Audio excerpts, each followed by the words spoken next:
After 5 years together, my fiancé said he wasn't sure about marrying me, then joked, "If you were prettier, I would marry you." Dominic and I had been together a little over 5 years, and we'd been engaged for the past 8 months. We first met at a housewarming party thrown by mutual friends, just two strangers bonding over a shared dislike of IPAs and a mutual love for 90s cartoons. Things moved at a comfortable pace, dating for a year, moving in together after 2, adopting our cat Beans by year 3, and getting engaged last summer. The proposal wasn't flashy, just a regular Saturday morning hike to our favorite overlook spot. He nervously fished the ring box from his pocket, hands shaking slightly. I said yes without hesitation. We marked October as our wedding month and began planning slowly. Well, mostly I planned, while he nodded or grunted agreement. About 3 months ago, though, Dominic started making strange remarks whenever the wedding came up. Nothing overtly negative, just a bit off. When I'd show him potential venues, he'd mutter things like, "That's a lot of money for just one day," or "Do we really need to invite that many people?" I chalked it up to typical guy behavior, concerns about money, maybe, but it stuck with me. Then came the delayed replies. I'd text him caterer options, and hours later he'd respond with a simple "looks fine," or "whatever you want." I asked him more than once if everything was okay. His answer was always that work had him swamped. His construction company was taking on big projects, and he was stretched thin. It sounded reasonable enough. Around that same time, he started hanging out with Paul more often, a guy he worked with. They'd grab beers after work, or watch games at Paul's place. Again, not exactly a red flag, just more frequent than usual. But when he came home from those nights, something felt off. He was distracted, constantly on his phone, and noticeably less affectionate. I confided in my best friend Lena. She suggested it could be pre-wedding jitters, and said we should plan a date night, just the two of us, to reconnect. So last Friday, I made dinner reservations at a new Italian place downtown. I slipped into a dress I hadn't worn in ages, simple, not overly fancy, and even made sure to have Dominic's favorite beer chilled in the fridge for afterward. The night was a disaster. He barely participated in the conversation. The whole time he seemed miles away. When I brought up finalizing our honeymoon, he dropped the hammer. He wasn't sure anymore. Not just about the honeymoon, about everything. The wedding, marriage, us. I felt like the ground vanished under me. 5 years together, 8 months engaged, and now he wasn't sure. I tried to stay calm, not wanting to cause a scene in the middle of the restaurant, but inside, I was breaking. He referenced recent conversations with Paul, how marriage changes everything. He brought up Paul's brother's nasty divorce, how things can fall apart even when they seem solid. Our conversation escalated quickly. I tried to hold it together, but my voice shook with disbelief. Our entrees sat untouched. The car ride home was filled with silence so thick, it felt suffocating. Back at the apartment, I tried to talk again, but he shut down, saying he needed space to think. He crashed on the couch that night. I barely slept. The next morning, we moved around each other like awkward strangers in a shared Airbnb. He mentioned plans to meet Paul and some of the work guys for lunch downtown at the Rusty Nail, their go-to sports bar. I didn't have the energy to argue. Later that afternoon, Lena called and practically dragged me out of the apartment. We grabbed coffee, and I unloaded everything. She listened quietly and gently reminded me again, this could be pre-wedding nerves, nothing more. Afterward, we wandered around Target, a ritual of mine when stress takes over. I bought a couple of throw pillows I didn't need, and shampoo I probably wouldn't use. Retail therapy is still therapy, right? By early evening, I felt steady enough to head home. As I pulled into our apartment complex, my phone buzzed with a message from Kyler, a guy Dominic worked with. I'd met him once at their company's holiday party. His text caught me off guard. "Are you okay? Things got weird at the Rusty Nail today." Rather than text back, I called him. Kyler sounded uncomfortable, almost hesitant to talk, but after some coaxing, he told me what happened. Apparently, while they were all hanging out at the bar, the guys started ribbing Dominic about the wedding. Paul, in particular, pushed hard, asking if Dominic was really ready to be with just one woman for the rest of his life. And that's when Dominic, clearly drunk, said something like, "If she were prettier, I'd probably be more excited to marry her." He laughed afterward, like it was just some throwaway joke. But Kyler said a few guys called him out on it. Dominic got defensive, claimed they couldn't take a joke, and the moment passed. I sat in my car and cried for 20 solid minutes. The man I had loved for 5 years, the man I was supposed to marry, had just joked, in front of his friends, that I wasn't attractive enough to be his wife. When I finally walked into the apartment, he was passed out on the couch, still wearing the same clothes from earlier. The place smelled like cheap beer and stale air. I grabbed beans and retreated to the bedroom, locking the door behind me. Sunday morning, the scent of bacon and coffee crept under the door, Dominic's classic apology breakfast. He looked wrecked, hungover and sheepish. He was clearly hoping eggs and caffeine could patch the damage. When I brought up Kyler's call, his face crumbled. He immediately tried to downplay it, saying he'd been drunk and stupid. According to him, the guys were giving him crap, and he blurted something ridiculous to shut them up. His defense? Guys being guys. That only made things worse. We argued. I asked how he could say something so cruel in public. He insisted he didn't mean it, that he was just stressed about everything. Wedding costs, pressure from work, and the looming foreverness of it all. But none of that mattered. Not when he used me as the punchline to his anxiety. I couldn't stay there. I packed a small bag and went straight to my brother's. Elliot has always been my anchor, my safe harbor. When I told him what Dominic said, he was furious, ready to drive over and confront him on the spot. I talked him down. I just needed space, not drama. All through Sunday, Dominic kept texting apologies, asking to talk, promising he'd explain. I replied once, "I need time." I called in sick on Monday. There was no way I could fake cheerfulness at the dental office, while answering phones and scheduling cleanings. Around 9 a.m., my phone rang. It was Valerie, Dominic's mom. We'd always gotten along well. In some ways, she'd been more supportive than my own mother, who lived in Florida with her third husband. Valerie sounded upset, her voice strained and shaky. She said Dominic had called her the night before, in tears, and there was something I needed to know. She asked if I could meet her somewhere to talk. So here I am now, sitting in my car in the coffee shop parking lot, 15 minutes before I'm supposed to see Valerie, wondering what could possibly be left to say, wondering if 5 years of love, comfort and planning were really going to end like this. I keep staring at my engagement ring. Was I blind this whole time? Did I ignore the signs? Or did something truly change that suddenly? Should I even hear her out? What could Valerie possibly tell me that would make any of this feel okay? First, thank you all for the overwhelming support on my original post. I never expected thousands of strangers on the internet to be so kind. I've been reading through your comments between bursts of crying and emergency Oreo sessions courtesy of my brother's pantry. To everyone wondering, yes, I did meet up with Valerie, but before I get to that conversation, a lot happened in the 48 hours following my post, and I'm still trying to wrap my head around it all. After calling in sick on Monday, again I stayed holed up in Elliot's spare room/storage closet. I scrolled through Reddit trying to piece together my thoughts through the haze of heartbreak.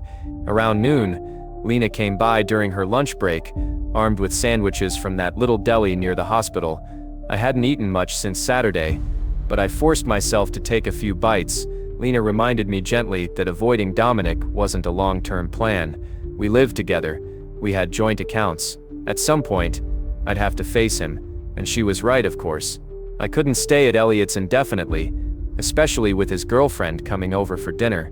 I had no interest in being the sad third wheel during their Taco Tuesday. After Lena left, I dragged myself into the shower, then borrowed one of Elliot's oversized hoodies. Don't judge, it was comforting. I rehearsed what I wanted to say on the drive back to the apartment. No yelling, no tears, just calm, adult conversation, answers. That was my goal. When I pulled into the parking lot and saw Dominic's truck, my stomach twisted. He should have been at work. I took the stairs slowly, every step heavier than the last. Inside, I found him on the couch in sweats, surrounded by wedding binders I'd spent months putting together. Beans was curled up next to him like a furry referee. He looked surprised and relieved to see me. When I asked why he wasn't at work, he said he'd taken some personal time, apparently to sift through wedding details and figure out where he went wrong. I stayed standing, not ready to share a seat with him. I told him that flipping through planning notes wasn't going to undo what he'd said at the bar, That kicked off a long, exhausting, and painful conversation. He apologized again, said his joke was inexcusable, claimed he didn't even believe it.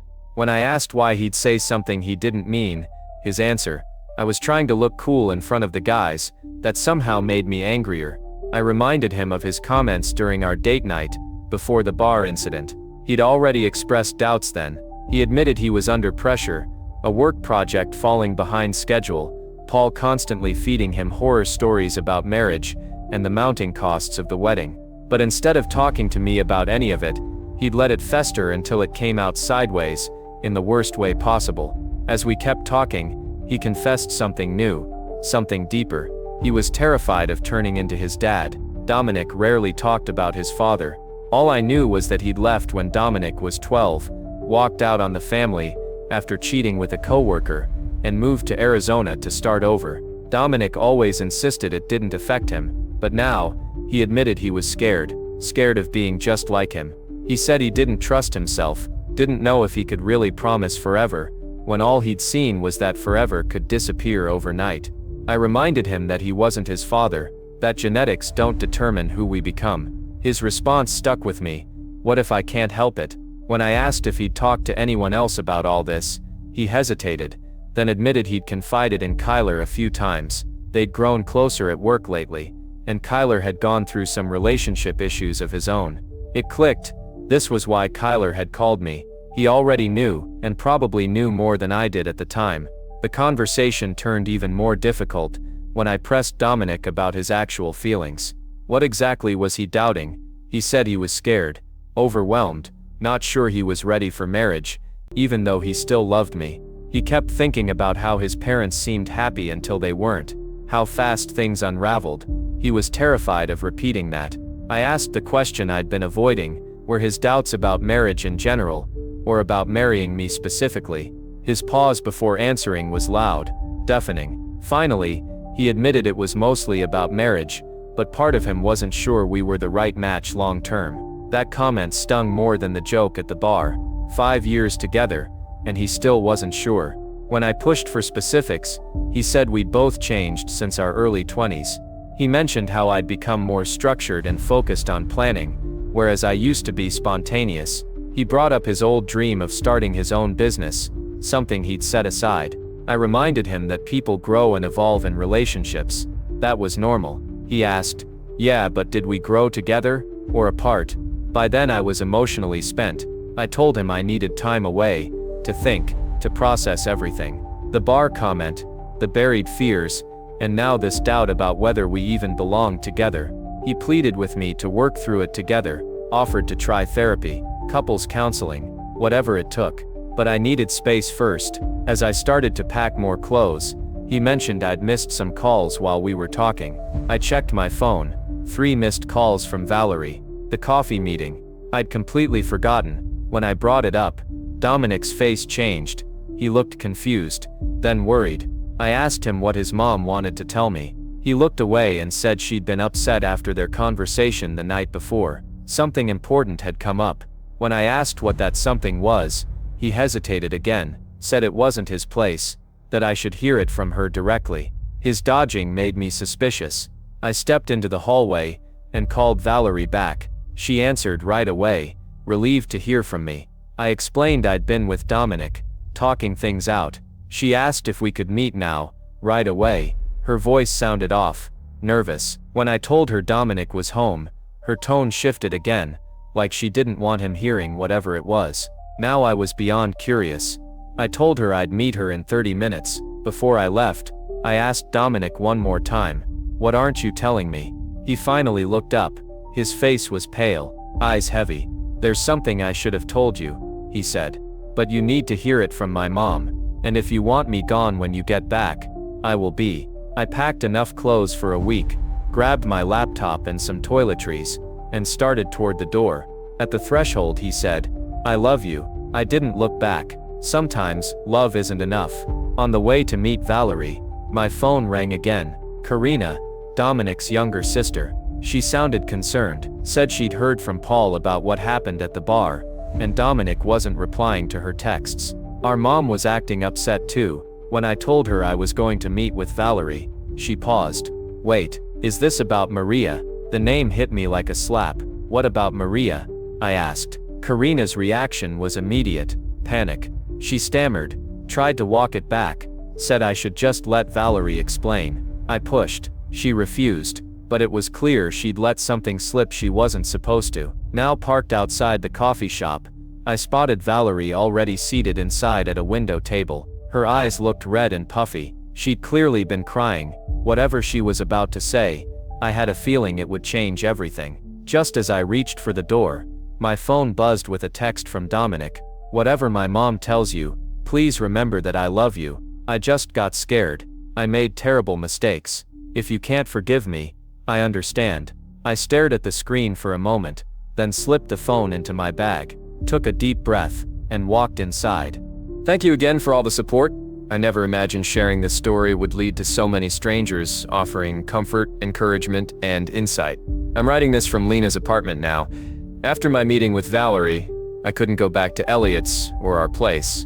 Lena offered her pull-out couch, which, despite being lumpy, is far more inviting than a futon in a storage closet. Her cat Pepper doesn't judge me when I cry into my cereal at 2 a.m., so that's a win. Now the coffee shop meeting. Where do I even start? It was busier than I expected for a Tuesday afternoon. Students with laptops filled most of the tables, fresh from their community college classes. Valerie had claimed a booth in the back, one of those high-backed ones that makes you feel like you're in your own little bubble. She stood when she saw me, pulling me into a lavender-scented hug. Her usual polished look was gone. No makeup. Hair slightly messy. In the 5 years I'd known her, I'd never seen her like that. Not because she was vain, just someone who had a routine, and right now it was clearly broken. I ordered a black coffee even though I desperately wanted something sugary and full of whipped cream. It didn't feel right to drink something indulgent during a conversation I knew would shatter something. After a few minutes of awkward small talk, Valerie dove in. Dominic had called her Sunday night, completely falling apart. Yes, she said, he was struggling with commitment fears and anxiety about turning into his father, but that wasn't the biggest issue. It was Maria. The name was a sledgehammer to the chest. Maria, the new project coordinator at his company. The woman he'd mentioned in passing once or twice. The one I'd met briefly at the company holiday party back in March. According to Valerie, Dominic had developed feelings for her over the last few months. Nothing physical had happened, at least that's what he told his mother, but he admitted to forming an emotional connection that made him question everything. As she nervously shredded a napkin, Valerie explained that Dominic didn't even fully realize what was happening until it was too late. He started looking forward to seeing Maria at work. They'd text occasionally outside work hours. Inside jokes, shared laughs. It wasn't cheating in the technical sense, but emotionally, it was a betrayal. I sat there numb. The world around me felt off-kilter, like someone had turned the cafe on a tilt. I tried to trace the timeline. Maria started at the company after New Year's. By March, Dominic had become distant, constantly checking his phone, staying out later with work friends. His increasing detachment from me suddenly had context. What I thought was stress over a construction project was actually a quiet drift towards someone else. I asked Valerie why she was telling me all this. Why not protect her son? Her eyes filled with tears. Because, she said, she'd lived this already. Before Dominic's dad left their family, he'd done the exact same thing, distancing himself, picking fights and slowly building a wall instead of admitting the truth. Valerie didn't want to see that history repeat itself. She didn't want me blindsided like she had been. Watching Dominic self-sabotage, hiding behind fear instead of being honest, was a replay of her own heartbreak. That awful joke at the bar, it suddenly made sense. It wasn't just drunken idiocy, it was self-sabotage, a coward's way out. If he could get me to walk away, he wouldn't have to make the hard decision. Valerie and I talked for over an hour. She shared more about her marriage, how she'd tried to save it even after learning about the affair, how she'd blamed herself for not being enough. Before we left, she said something I can't stop thinking about.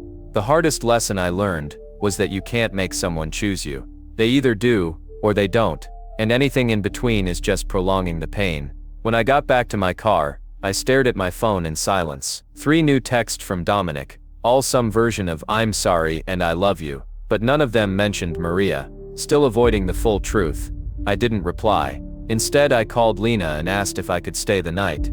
She didn't ask questions, Just said she was already making up the couch, and offered to pick up Thai food on the way home. That's the kind of friend everyone deserves. Later that evening, I finally texted Dominic. I know about Maria. Don't contact me again until you're ready to tell me the complete truth. I'll be back tomorrow while you're at work to collect more of my things. Then I blocked his number. Not forever. Just for now. I needed silence. While I was eating dinner with Lena and pretending to watch some baking competition, neither of us was really following, my phone rang again. Karina. Her call confirmed everything Valerie had said, and more. She told me she'd overheard Dominic and Paul talking at work last Thursday. Paul had been egging him on, making comments about freedom and missing out. Karina confronted Dominic afterward, and made him promise to be honest with me. Clearly that didn't happen. What stunned me most was how fully Karina took my side. She didn't justify her brother's actions. She didn't minimize what happened. She told me I deserved better. Period. The relief I felt was overwhelming. I thought I might be losing his whole family, not just him. But instead I had Valerie and Karina, still there, still offering support. In a weird, twisted way, they'd become more of a family to me than my own mother. Lena's apartment felt like a sanctuary that night. The cat snuggled next to me on the couch, and the TV played in the background as I scrolled through old photos on my phone. 5 years of memories. Vacations. Birthdays. Couch selfies. The engagement shoot where we looked like a Hallmark couple. I started mentally making a to-do list for the next day. Go to the apartment while Dominic's at work. Pack more of my things. Call the venue about canceling, contact our joint bank. Figure out where the hell to live next. Then, just as I was drifting off, my phone buzzed again. A message from an unknown number. Margot, this is Maria. I know you blocked Dominic. Can we meet tomorrow? There's more you should know. Just the two of us. I sat up fully awake, heart pounding. What more could there be? Why would she want to talk to me? After what felt like an hour, but was probably just 5 minutes. I replied, where and when. First off, thank you again for the continued support. I've read every message, usually at 2 a.m. Eyes puffy, heart tired, but a little more whole with each kind word. To those asking how I'm holding up, I'm surviving. Some hours are easier than others. So yes, I met with Maria, and it went nothing like I expected. We met at this little breakfast spot near the park, a neutral location, I guess. When I walked in, she was already there, hunched over her coffee cup, scrolling her phone like her life depended on it. She looked nothing like the polished, poised woman I'd seen at the company party. Her hair was pulled into a messy bun, barely any makeup, and she kept fidgeting like she wanted to be anywhere else. Honestly, she looked just as nervous as I felt. If she'd been having some secret emotional affair with my fiancé, I expected a bit more confidence, more smugness maybe, but she looked shaken. When we sat down, she got straight to the point. First, she had no idea Dominic had feelings for her, until Paul casually mentioned it last week. According to her, she and Dominic had worked closely together on a big project. They'd texted occasionally after hours, but always about work. She showed me her phone, scrolling through their messages. Most of it was project notes, scheduling updates, the occasional meme. Nothing flirtatious, nothing romantic. She even had a boyfriend, 3 years and counting. He sometimes joined them when the team went out for drinks. That was bombshell number 1. The second was about Paul. Apparently he'd been stirring the pot for weeks, if not longer. Maria had overheard him talking to other guys at work, encouraging Dominic to keep his options open and have fun before settling down. He even name-dropped her, saying she got Dominic better than his fiancé ever could. It was disgusting. She told me, Paul made jokes about Dominic being whipped, teased him about giving up his freedom, and constantly played devil's advocate anytime marriage came up. By the time our conversation ended, I felt oddly calm. Maria wasn't the villain I'd imagined. She was collateral damage, caught in Dominic's spiral, and Paul's toxicity. She'd just been there, conveniently placed at the center of Dominic's emotional mess. Before I left, she looked me in the eye, and said something that's still rattling around in my brain. You seem like someone who knows her worth. Don't let anyone make you question it. I drove away from that meeting with a strange sense of clarity, and a plan. This wasn't just about Dominic anymore. This was about Paul's manipulation, Dominic's unresolved trauma, and my place in all of it. I texted Karina right after, and asked if she'd help set up a family meeting. Neutral ground. Her apartment. She didn't hesitate. Which brings me to yesterday. Karina had everything set up when I arrived. She'd ordered takeout from the Italian place near her building. Nothing fancy. Pasta, salad, garlic knots. Her tiny apartment smelled like oregano and impending doom. Valerie arrived first, then Paul, per Karina's insistence, and finally Dominic. He looked like he hadn't slept in days. The first 20 minutes were unbearable. We all sat around her dining table, pushing food around, making shallow small talk about the weather and Karina's new rug. No one mentioned the wedding, or Maria, or the enormous festering elephant in the room. Finally, Valerie broke the silence. "We're not here for pasta and pleasantries," she said gently but firmly. "We need to talk about what's been happening." The dam broke. I started with what I'd learned from Maria. I watched Paul's face closely as I recounted everything. His name dropping, the manipulation, the toxic jokes. His expression shifted from mock confusion to defensive smirking. He tried to cut in, claiming he was just looking out for a friend. Karina shut him down immediately. Dominic mostly stared at his plate. When I addressed him directly, he admitted Maria had been nothing but friendly, that he'd built something up in his head because he was scared of turning into his father, scared of forever. When I brought up the bar joke, he looked sick. He apologized again, said it wasn't about how I looked, that it was never about attraction, it was about fear, about needing to look cool in front of people like Paul, people who mocked commitment and made him question everything. Paul tried to laugh it off, calling it guy talk. Karina slammed her hand on the table. "You two were supposed to be getting married in 3 months." Silence followed. That simple truth. A date, a deadline, a reminder, hit harder than anything else. The save the dates were already sent. My dress was hanging in Lena's closet. Deposits had been paid, and yet, here we were. I took a breath and finally said it. "I don't think the wedding is happening anymore." No yelling, no tears, just truth. Dominic tried to object, said he still loved me, still wanted to fix things. I cut him off. I explained how I'd spent the past week piecing everything together. The late night doubts, the distant behavior, the bad jokes and buried fears. I told him I deserved someone who was certain about me, not someone who needed a meltdown, an emotional affair, and a family intervention to realize what he wanted. Paul rolled his eyes. "You're being dramatic." Valerie and Karina spoke in unison. "Shut up, Paul." Dominic insisted again. He wasn't unsure about me, just about everything. He said he was scared of ruining it all. I looked at him calmly. "You already did." What followed was hours of tears, truth, and tension. Arguments between Karina and Paul. Hard conversations between Valerie and Dominic. At one point, we all just sat there in silence, emotionally wrecked. By midnight, it was clear. The wedding was off, not with a bang, not with drama, just a quiet, mutual understanding that something vital had broken and couldn't be repaired in time. Karina drove me back to Lena's afterward, promising again that nothing would change between us, that I still had family in them. When I got back to the apartment, I sat on the couch in the dark. I didn't cry, not at first. Instead, I made a list in my phone. Cancel venue goodbye, deposit, return ring, call guests, pack more stuff, break lease change relationship status.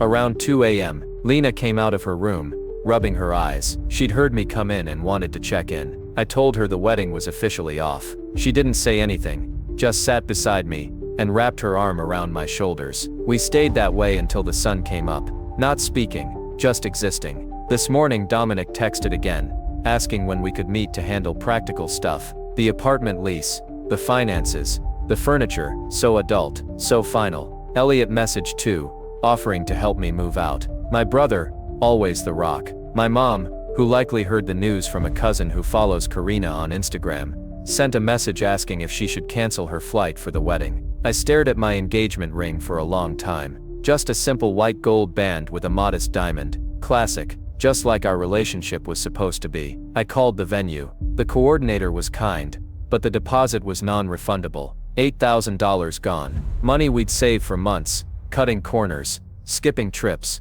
delaying purchases. I didn't even care about the money. Not really. Karina texted me afterward. She'd found a photographer who might be willing to let us transfer the deposit for a future event. Valerie offered to call some family members for me, so I wouldn't have to. Small kindnesses, huge relief. Paul, unsurprisingly, sent a lazy non-apology text about how everything happens for a reason, and someone better will come along. I deleted it without responding.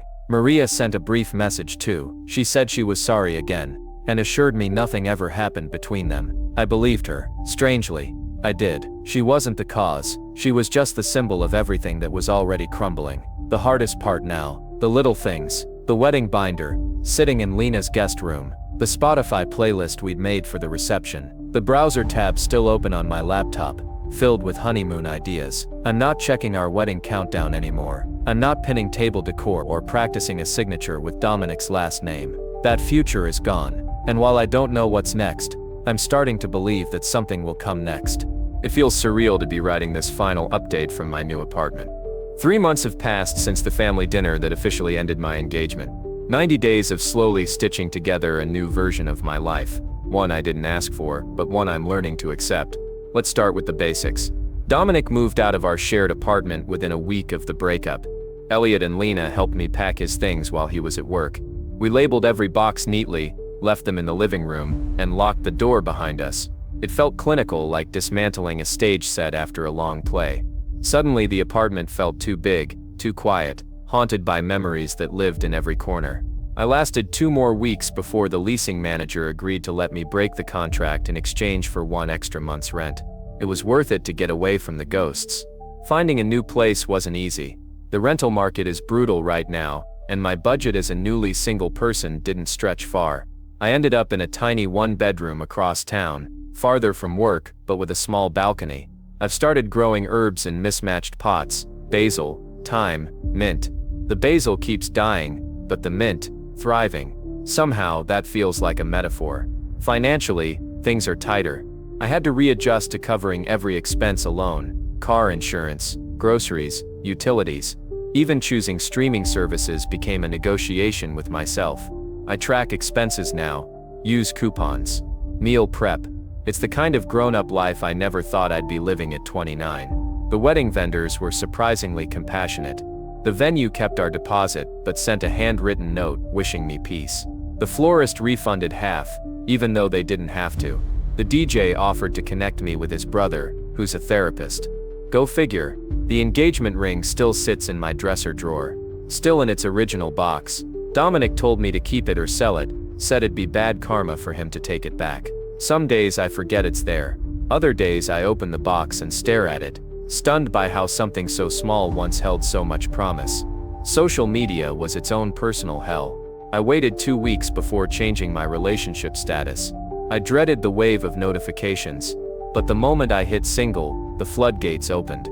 High school classmates, second cousins, old co-workers, all suddenly deeply invested in my personal life. I posted one vague status, something about mutual decisions and asking for privacy, then logged off for a while. Later I uploaded a photo of my new apartment keys, caption, "New Beginnings." It didn't get as many likes as the engagement post, but it felt more real. As for Dominic, we've only spoken a handful of times. All business, a package that got delivered to the wrong address, a shared password we forgot to change, that air fryer we borrowed from his sister. Every conversation is polite, measured, distant. He's still working at the same company, still hanging out with Paul, though Karina told me that friendship might be unraveling. Apparently, things with Maria got awkward after the breakup. She requested a transfer to a different department, and has kept her distance since learning everything. The biggest surprise came last month. Dominic texted, asking if we could meet. We hadn't seen each other face to face since we returned each other's keys. Curiosity got the better of me. We met at a cafe near my new place, neutral territory. Witnesses. Lena's idea.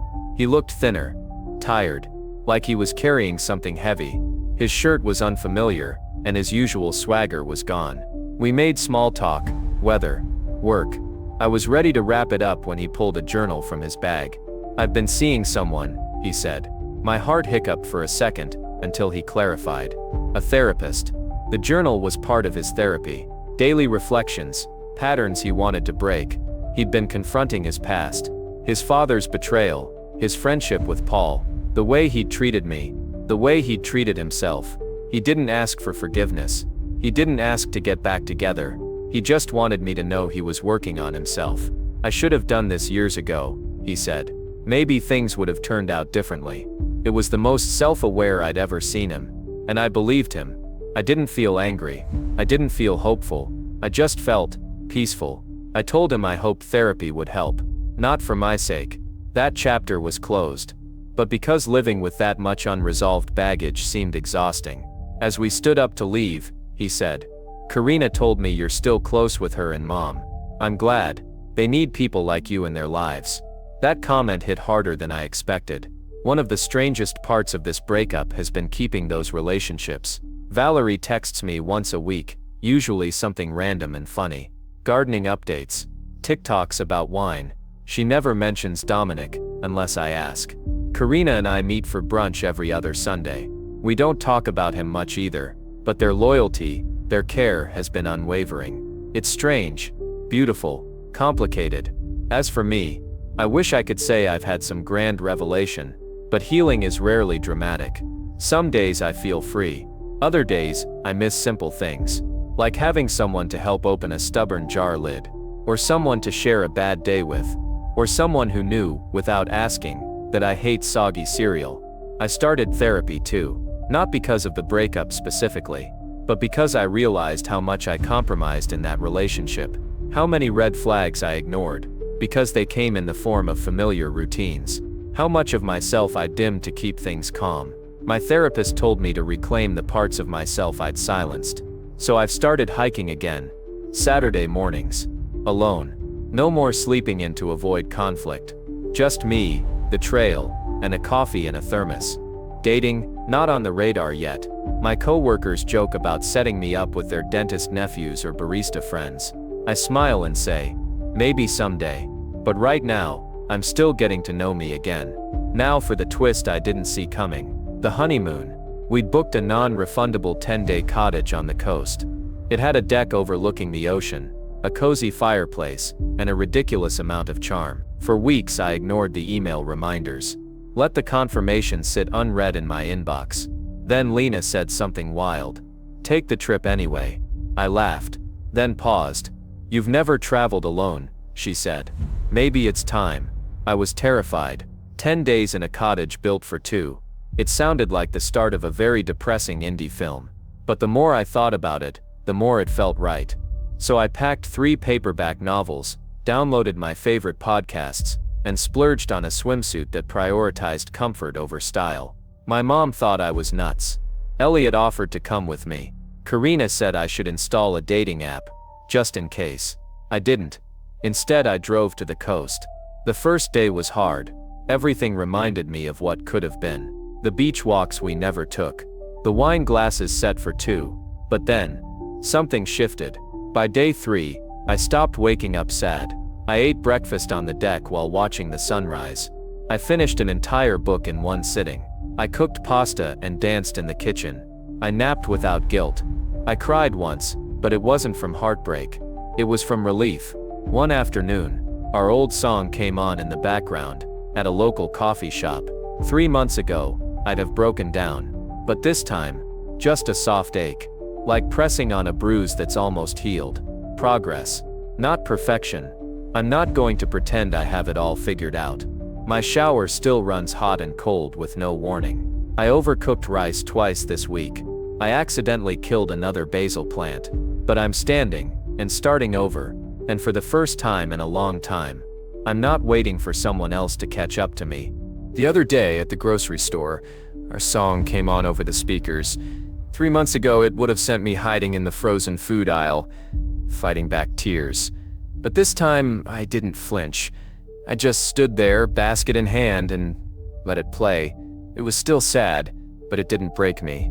That's how I know I'm healing. Since returning from the coast, I've slowly found my rhythm again. My new apartment has quirks. A stubborn doorknob, a mystery light switch that controls nothing, and a shower that requires Olympic-level reflexes to adjust. But it's mine. Fully mine. I bought curtains I actually like, rearranged furniture 5 times until it felt right, created a little reading nook by the window with a thrifted armchair and a lamp that buzzes when it's on too long. I even framed a couple of prints I'd been saving for years, ones that didn't match Dominic's style but felt entirely like me. I've started doing Sunday resets, cleaning, meal prepping, and taking long walks while listening to soft playlists that don't make me cry anymore. I joined a book club Lena recommended, and for the first time in ages, I've finished 2 novels in a month. Work has been steady. No one at the office ever brought up the canceled wedding, bless their hearts. It's like an unspoken kindness. They noticed the absence of my ring, the dark circles under my eyes, the slight change in my voice, but they said nothing. They gave me space. Lena has been a lifeline. Her cat Pepper has adopted me as part-time staff, and I've lost count of how many nights we've spent on her couch eating Thai food and watching shows we don't even pretend to follow. Elliot checks in often too, always with practical support, never with pity. Last week he showed up with a toolkit and spent 2 hours hanging shelves I couldn't reach. When he left, he handed me a keychain that said, "You've got this." Even my mom has softened. She still lives in Florida with husband number 3, but after hearing what happened via the family grapevine, of course she called. She didn't say much, just, "I'm sorry, honey. And you didn't deserve that." For her, that's a lot. Dominic and I haven't spoken since that last coffee shop meeting. I'm not sure we will again. It's not that I hate him. I don't. In fact, I genuinely hope he continues therapy and figures out who he is beneath all the fear and generational trauma. But I've learned something vital in the past 3 months. Closure doesn't always come with a conversation. Sometimes it comes in the form of silence, of not needing to know what someone's doing or feeling anymore, of simply letting go. Karina and Valerie have stayed constants in my life. Karina and I still have brunch every other Sunday. We've talked about everything and nothing. Our jobs, new shows, the possibility of adopting a dog together once she moves to a bigger place. Valerie sends me garden updates and memes like clockwork. She's even invited me to her book club, though I haven't said yes yet. Not because I don't want to go, but because part of me still struggles with the weirdness of it all. The idea that I've kept his family while releasing him. I know it might not last forever. Relationships evolve, especially when their foundation shifts. But for now, I'm grateful. They remind me that not everything about the past was a lie. The honeymoon cottage, the trip I took solo, was the best decision I've made in a long time.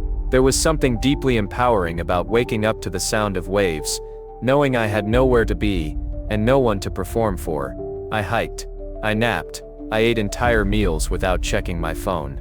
I watched old movies, and let myself cry during the sad parts without needing to explain why.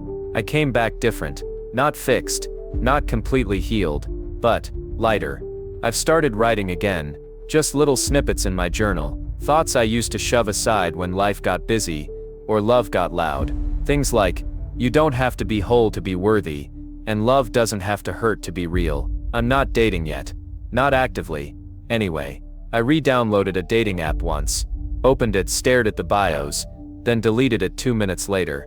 I'm just not ready, and I've finally stopped shaming myself for that. Healing doesn't run on anyone's schedule. The truth is, I spent 5 years making space for someone else's dreams, fears, and indecision. Now I'm relearning how to take up space again, how to be alone without being lonely, how to wake up and choose myself, every single day.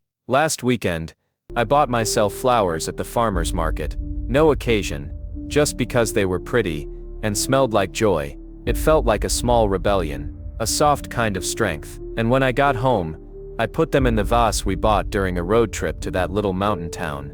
I considered getting rid of it after the breakup, but something made me keep it, not because of the memory it holds, but because of the one I'm making now. A new one. One where the flowers are just for me. And that feels like a beautiful place to begin again.